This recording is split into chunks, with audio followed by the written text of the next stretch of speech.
Hello, and welcome to episode 1 of Auntie Danie Knits. I'm Danie, and I'm going to be your host. You can find me on Ravelry as Lanois, that's Lanois, and on Instagram as Danielle Lanois. I'll have all that information on a card at the end of the show so you can read it. So here I am. I've been thinking about doing a podcast for a long time, and finally decided that this is what I'm going to do. The reason I've chosen the name Auntie Danie Knits is because a lot of what I knit is for the kids in my life. And we've got some pictures of my 3 nieces from my sister over here, and 2 of them when they were younger.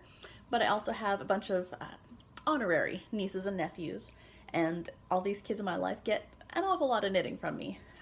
I really like knitting for kids. It's fast and it's cute, and all these kids love it. You can see this was from this year's Christmas. All 3 of my nieces got to wear matching red sweaters that I made for them. So I was really pleased that that was in their Christmas photo this year.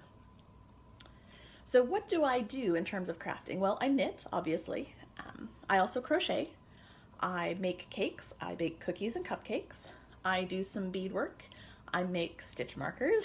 I make chocolates. I do some scrapbooking. I do card making. I've started shuttle tatting, and basically whatever interests me at the moment. I've done some wood turning, I've done some graphic design, so a little bit of everything. And I actually come by that quite naturally. My family is full of crafters. My grandma, on my dad's side, taught me how to knit, and my grandma and grandpa both worked together to do a lot of quilting, so I've got some beautiful quilts from them from when I was a kid. My grandpa on my dad's side did a lot of woodworking. So we've got, actually at my mom and dad's house, they still have this table and chairs that my grandpa made for my sister and I when we were little, and they're adorable, and actually my nieces use them now. On my mom's side, my grandma gave me my first sewing machine. There are stories about that we'll get into another episode. My grandpa did graphic design and silk screen printing, so he's done a lot of that sort of thing as well. My mom is the one who taught me how to crochet and how to cross stitch and how to make candies, little chocolates. Even my dad did latch hook, so there was always crafting in my family. These days my sister is really big into baking. She makes amazing cookies and cupcakes. And even my partner Jim is responsible for some stuff I'm going to talk about at the end of the podcast, but he does woodworking. He has a CNC router. We've got a lathe. He does CAD work and 3D printing. So there's just always something being made.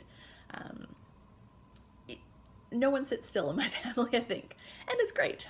We always have some sort of crafty thing to talk about, and it's really nice because everyone in my family really appreciates handmade gifts. So everyone in my family is knit-worthy, which is really nice. I'm going to start out by talking about some of my finished objects in knitting and crocheting. I'm going to sort of divide things up because I do both yarn crafting and other crafting. I'm going to talk about the yarn stuff first, so that if the other things don't interest you, you can go ahead and skip the end, but you'll get to see the knitting and crochet first. So the first thing I'm going to show you is a couple of finished objects. The very first one has been finished for a little while, but it is about to leave my home to go to my niece's. It's going to go to the oldest because she's the one who fits it. This is the Creeping Ivy dress. It is a pattern by Taiga Hilliard. I made it in the 5T size. It's actually, these things grow. I've made a couple of her patterns for my nieces in smaller sizes, and they fit beautifully, but the style of them, the way they're designed, they're a dress at the current size, but as the girl grows, it works as more of almost a tunic, and it's really great. My sister loves them.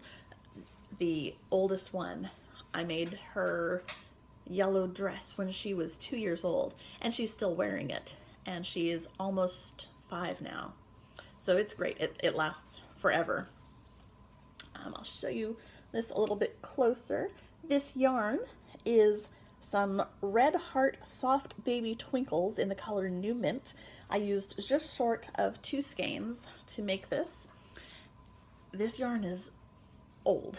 It was a reclaimed yarn that someone gave me. I guess not reclaimed, unused yarn that someone gave me a couple years ago. I had 2 skeins of it and I thought, you know what, this will be great. I love using nice acrylic. It's a soft acrylic. It's not the super scratchy or squeaky kind. And it's great doing acrylic stuff for the girls because then my sister can throw it in the washing machine and throw it in the dryer and doesn't have to worry about special care for it. So she really likes when I do that for her. The next thing I've finished is this little Ariel doll. So this is crochet, and it's from the book Disney Princess Crochet. It's a book, the patterns are by Jana Whitley. I got this as a kit on Amazon for $24.95, and I love it.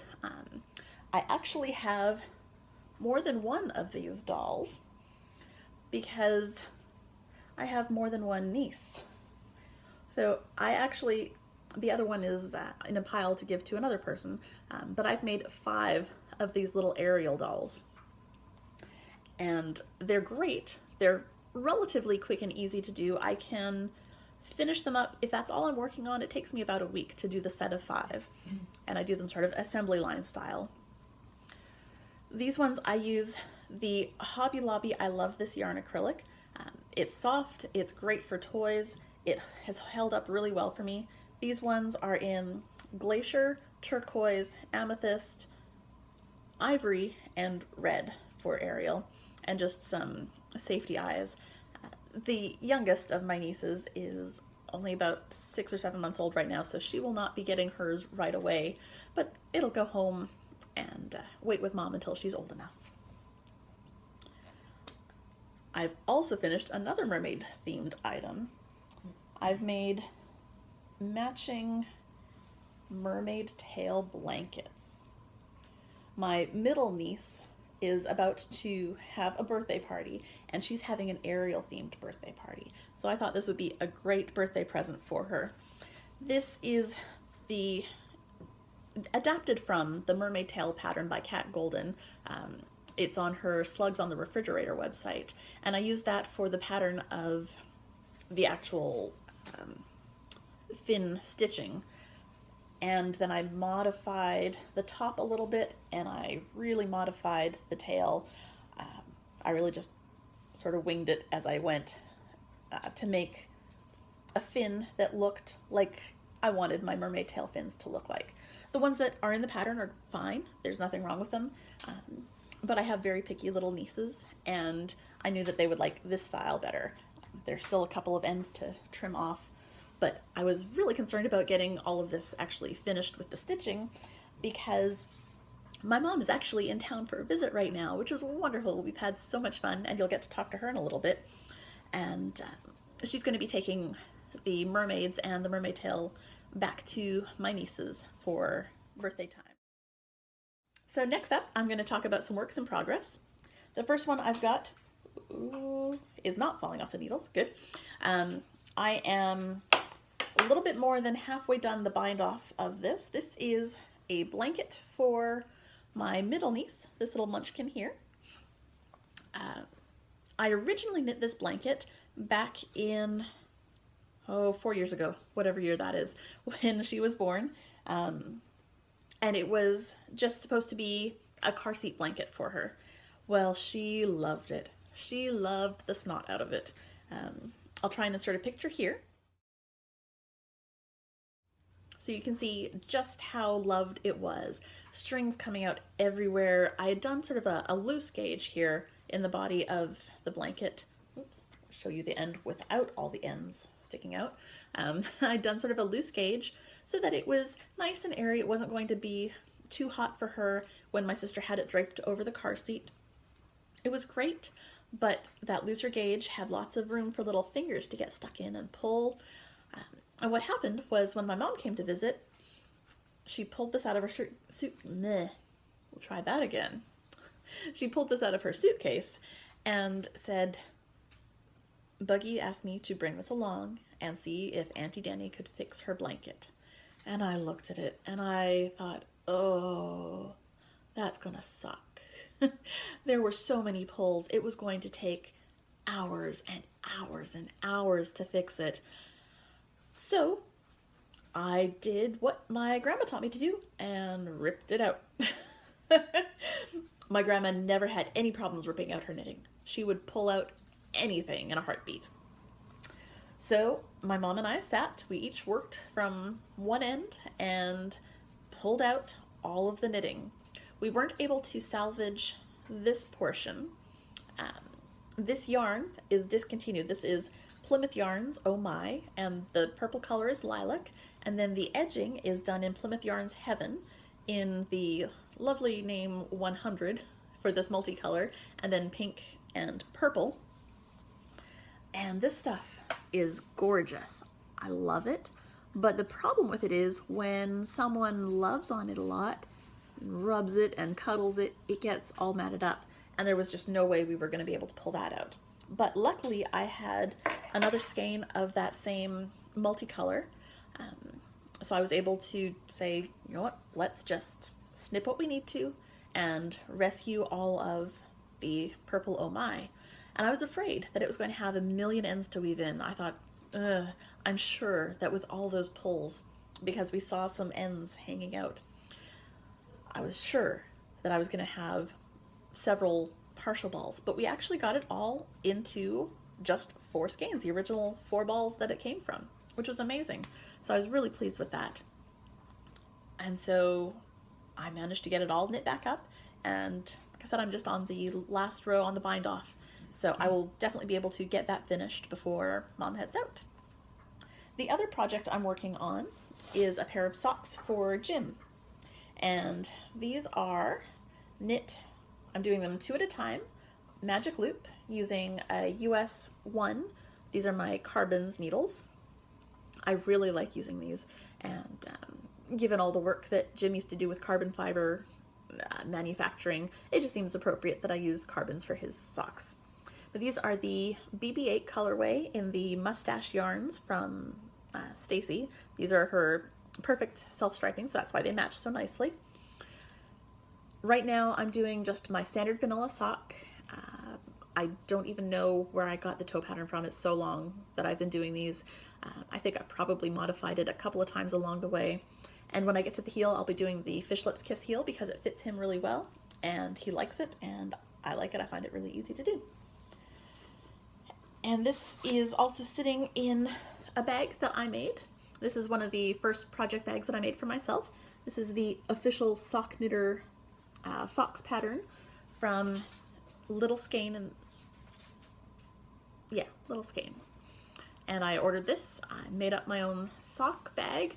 It's a flat bottom square bag with a little bit of interfacing inside.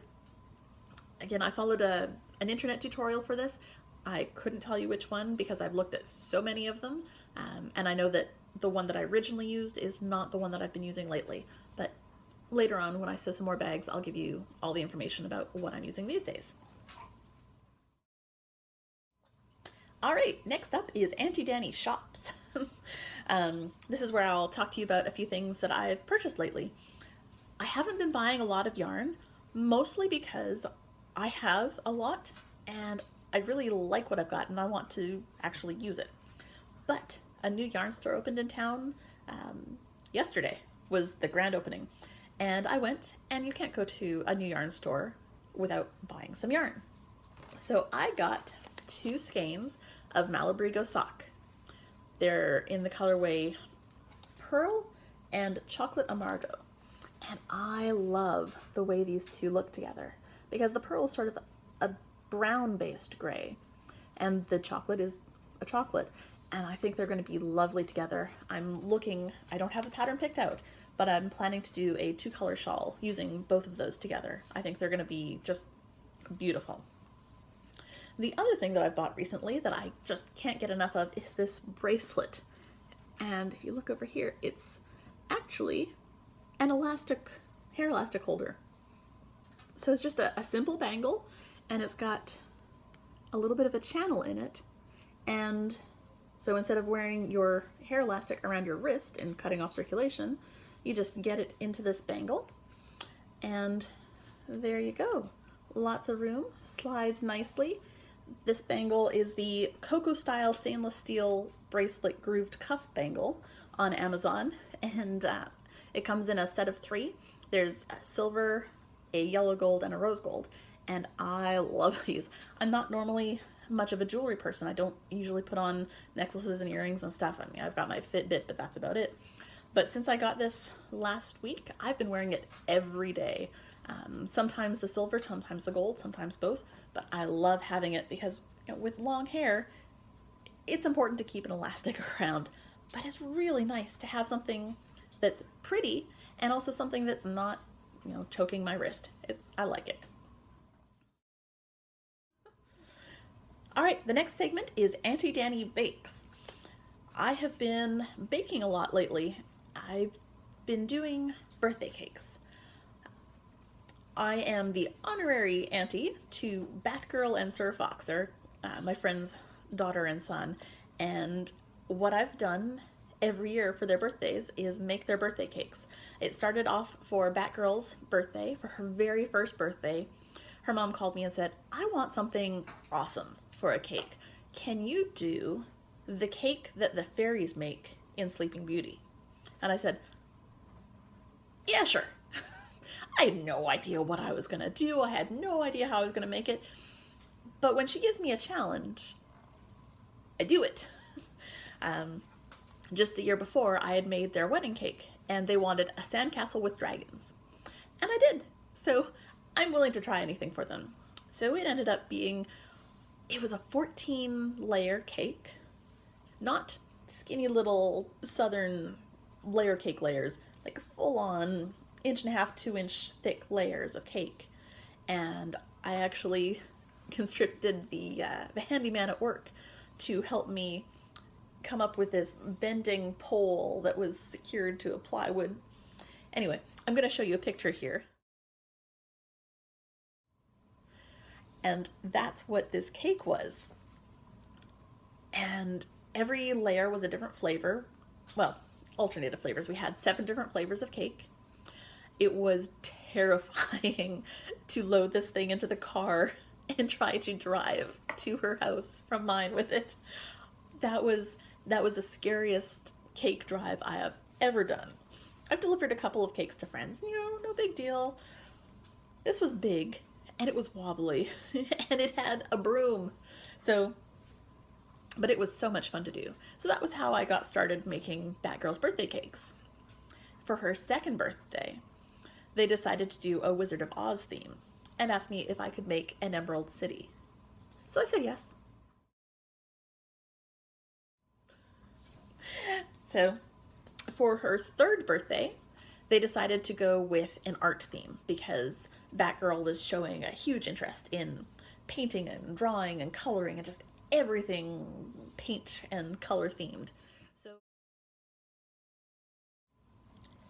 And then last year's birthday, I actually don't have a picture of the cake. I can't find it. Someone has it somewhere. But they decided to do a giant Rubik's Cube because we were doing a game-themed party. These last 3 cakes for her, much easier to transport because we decided that instead of me taking cakes to their house, they would just have the party at mine.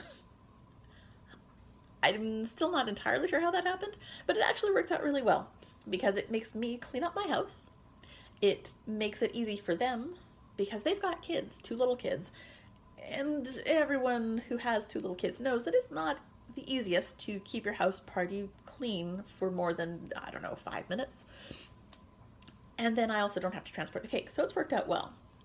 And then their youngest, Sir Fox, has also had his birthday parties here at my house. His first birthday was themed after the Oh, the Places You'll Go book by Dr. Seuss, and this is the cake that we had. And then his second birthday, he started to show a real interest in watching The Muppet Show, and especially Animal and his playing the drums. So my friend asked if I could do a cake that was Animal popping out of a drum. And I said, sure, why not? So this is what we ended up with.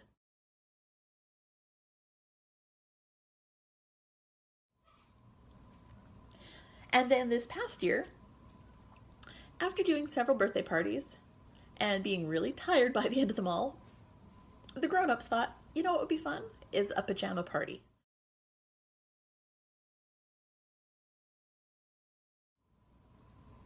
So that's what I did for them.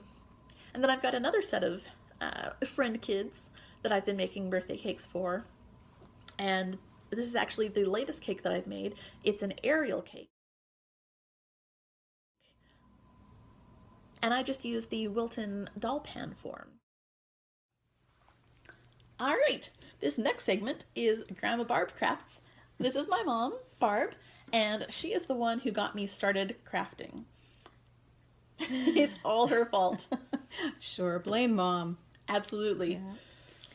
Well, it started, honestly, for me, all my crafting started when I was little. We used to have this craft cupboard. You remember the craft cupboard? I do. I still have it. That's awesome. It's changed through the years, but it's always had odds and ends, bits and pieces, colorful, bright, imagination-stirring things. Yes, there were always bits of, like, full pieces of felt and then little bits of felt and pipe cleaners and glitter and glue and paints. And sequins and buttons. Yeah. And so we didn't get to say that we were bored when we were kids. When my sister and I claimed we were bored, Mom would just send us to the craft cupboard and say, make something. And so we did. It was always use your imagination, come up with something, and then tell me about it. So very little direction. And so I really don't feel like I can take any credit for that. I just provided all of the raw materials and they did the rest. And as you can see, Danielle has come a long way. She's very crafty in a gazillion different ways. And I'm always so impressed when she has a finished project Aww. and shows it. I'm very blessed to have a lot of beautiful pieces of clothing. Thank you. Aw, see, isn't she great? Well, she's been working on some stuff too. Anytime I come and visit Danielle, she blows me away by the amount of stuff that she's working on, finishing. And I mean, she's a busy young woman. She works full time. She has a house to take care of. She has friends. She has a partner. She has dogs. Like, where do you find the time? Because she sleeps too. I do. So I always get so very inspired. And this last visit with her, I had one ball of yarn and one crochet hook and one pattern. And I thought, if I get that done, I'm good. And she did. I did. I started off with a little Easter basket for one of the girls back there. It's not quite finished, but that's okay. I'm looking for a button to attach the little handle onto the basket so that it can be filled more easily. And this is using the Bernat crochet cotton, right? The handicrafter cotton. Exactly. So I couldn't do one for one girl and not for the others. So this is for the little one who loves blue. This is for the little one who loves pink. Same kind of crochet cotton, same pattern, and it went even faster than the first one. Well, no, there's 3 girls. So we don't have the colors yet that the baby has as a favorite. So I just chose nice springy colors, blue, green, yellow, and white. And she won't get chocolates in here, but she'll have the basket for next year. So I'm really pleased to have finished that. And I even was inspired to pick out a book and plan to do some more crochet for those little ones because they do like their blankets and their snugglies and their stuffies. So we'll kind of combine a little blanket and a little stuffy and see where it goes. I also went with Danielle yesterday to the opening of the new yarn store, and it's amazing. And I'm very excited to see how the store grows and develops because the owner has some great ideas and some great products. And I even bought a beautiful skein of yarn, Heritage Prints from Cascade Yarns. It's a 75% superwash merino wool and 25% nylon. And I'm going to try to make an American Girl doll dress.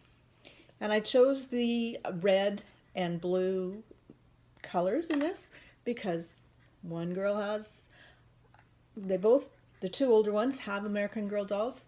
One is a lover of pink and the other's a lover of blue. So if I have a little bit of both, their dolls can have matching dresses and everybody will be happy. Yes, that is something that we have learned about these girls. They love being matchy-matchy. So you can see we've got the matchy sweaters, and then over here, the matching dresses. Every time I make something, now I have to make 3 of them. It was just making 2. But now with 3 girls, I'm making 3 of everything. And if you go back and look on my Ravelry pages or my Instagram, you'll see several instances where I've made 3 of the same dress, because you can't make something for just one of them. No. Heaven forbid. I don't think my sister and I were that bad, were we? No.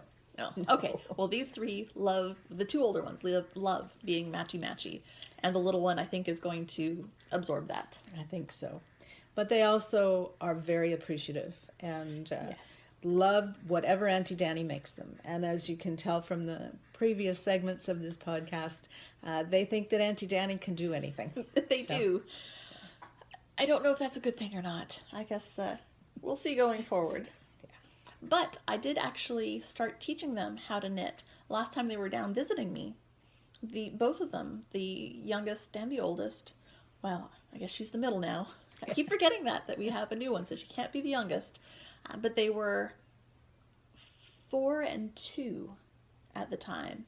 And both of them sat on my lap and helped me knit. I had my needles out, and they would sit on my lap and have one hand on top of mine, and the other one they got to work the yarn.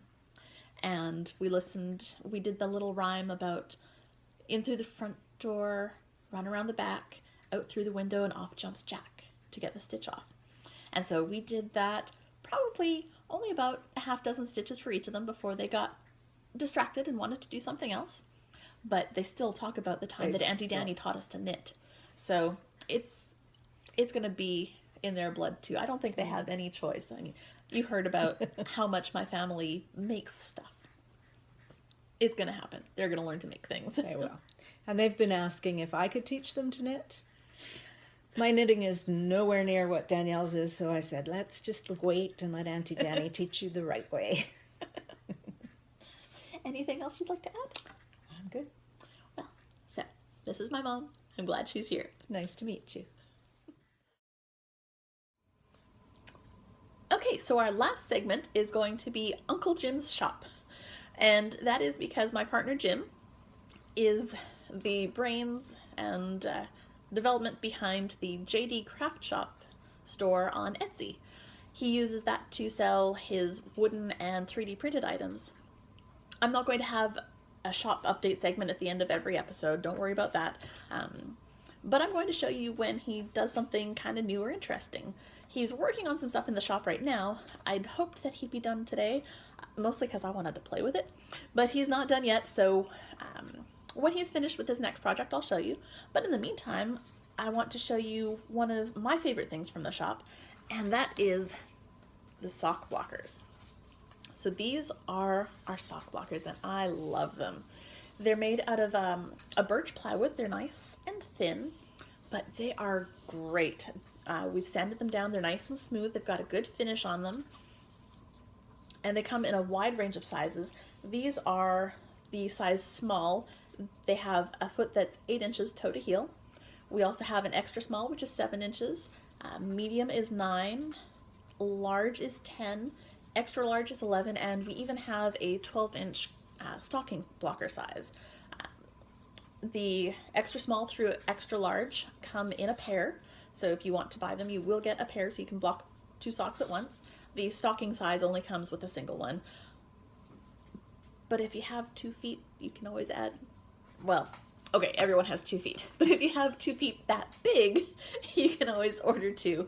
Let me just grab my socks that are half finished here.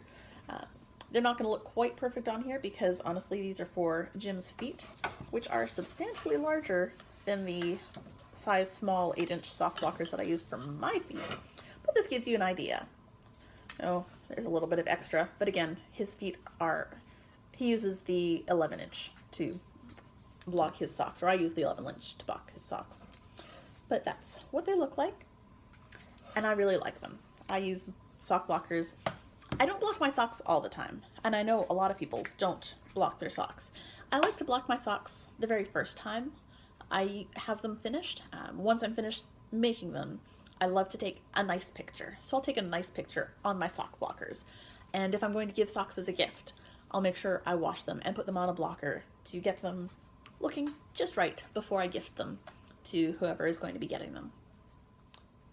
All right, well, that's the end of the show. I hope you guys enjoyed it. At the end here, I'm going to have all my contact information, so you can find me online, on Ravelry, on Instagram. There's a blog with show notes. I'm still not 100% sure about how I'm going to do the show notes, so it's a little bit of a work in progress. But this whole thing is a work in progress because this is episode 1. But for now, I hope you enjoyed it, and I hope to see you next time.